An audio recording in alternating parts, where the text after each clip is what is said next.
देशाची राजघटना ही जगातील सर्वात मोठी लिखित राजघटना आहे. म्हणून डॉक्टर बाबासाहेब आंबेडकर यांना भारतीय राजघटनेचे शिल्पकार म्हणून ओळखले जाते. हा दिवस फक्त सुट्टी साजरा करण्याचा नाही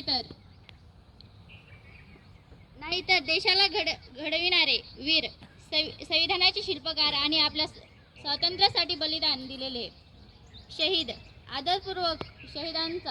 आदरपूर्वक स्मरण करण्याचा दिवस आहे. स्वातंत्र्याच्या चळवळीत अनेक महापुरुषांनी आपले जीवन समर्पित केले.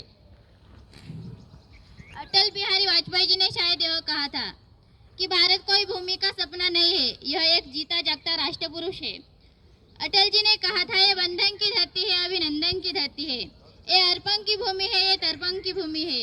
इसकी नदी नदी हमारे लिए कन है, इसकी नदी नदी हमारे लिए गंगा है, इसका कन कन हमारे लिए शंकर है.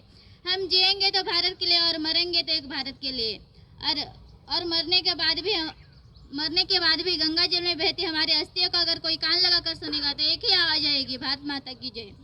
आपल्या भारताची शान जपणारे जे रक्ताच्या सीमेवर शहीद झाले, तसे थोर नायक आपल्या देशासाठी लढून प्राणांची आहुती दिली, यांच्यासाठी एक छोटंसं गीत.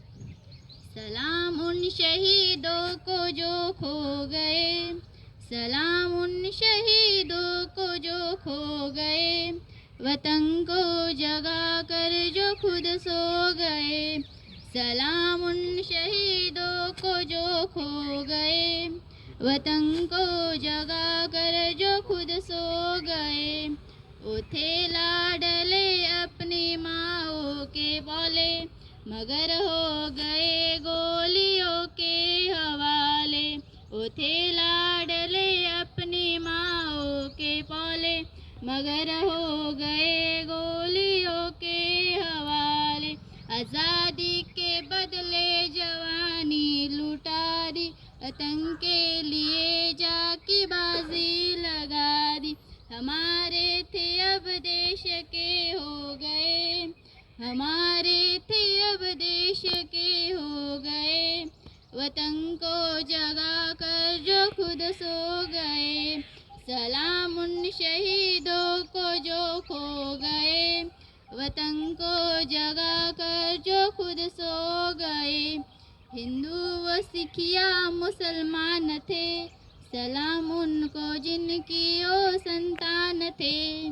सलाम उनको जो बातें के गए, बेटा गया है वतन तो रहे. जुदा हो के हमसे ओ खो गए, वतन को जगा कर जो खुद सो गए. सलाम उन शहीदों को जो खो गए, वतन को जगा कर जो खुद सो गए, वतन को जगा कर जो खुद सो गए. जय हिंद.